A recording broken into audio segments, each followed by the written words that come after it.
শ্রীলঙ্কার বিপক্ষে ওয়ানডে সিরিজের জন্য বাংলাদেশ দল ঘোষণা করেছে বিসিবি। এই স্কোয়াডে রয়েছে চমক, কিছু পুরনো ভরসার নাম এবং নতুন কিছু সংযোজন। চলুন দেখে নেই কেমন হলো টাইগারদের 15 সদস্যের শক্তিশালী দল। সবচেয়ে বড় চমক, দলে ফিরেছেন ওপেনার নাঈম শেখ। অনেকদিন পর জাতীয় দলে ফিরলেও নির্বাচকরা এবার তার সম্পূর্ণ আস্থা রেখেছে নাঈম শেখের উপর। অন্যদিকে স্কোয়াডে রয়েছেন অভিজ্ঞ মুখ মেহেদী হাসান মিরাজ, যিনি বর্তমান বাংলাদেশ ওয়ানডে দলের অধিনায়ক করা হয়েছে। এরপরেই রয়েছেন লিটন দাস, মোস্তাফিজুর রহমান, তাসকিন আহমেদ ও নাজমুল হোসেন শান্ত।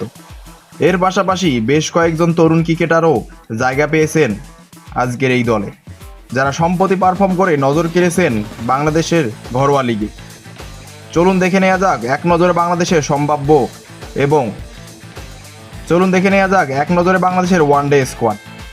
মেহেদী হাসান মিরাজ অধিনায়ক, তানজিম হাসান তামিম, পারভেজ হোসেন ইমন, নাঈম শেখ, নাজমুল হোসেন শান্ত, তাওহিদ হৃদয়, লিটন কুমার দাস, জাকের আলী অনেক উইকেট কিপার, শামীম হোসেন পাটোয়ারি, রিশাদ হোসেন, তানভীর ইসলাম, মোস্তাফিজুর রহমান, তানজিম হাসান সাকিব, তাসকিন আহমেদ, নাহিদ রানা ও হাসান মাহমুদ। এই স্কোয়াডে অভিজ্ঞতা ও তরুণ প্রতিভার দুর্দান্ত মিশেল। উইকেট কিপিংয়ে আছেন লিটন ও জাকের।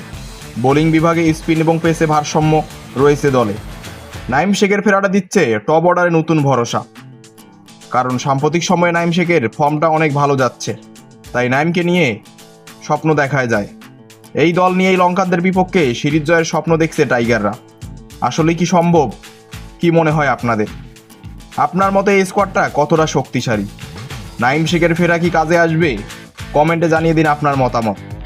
এবং আরও এই ধরনের আপডেট পেতে আমাদের চ্যানেলটি সাবস্ক্রাইব করতে ভুলবেন না।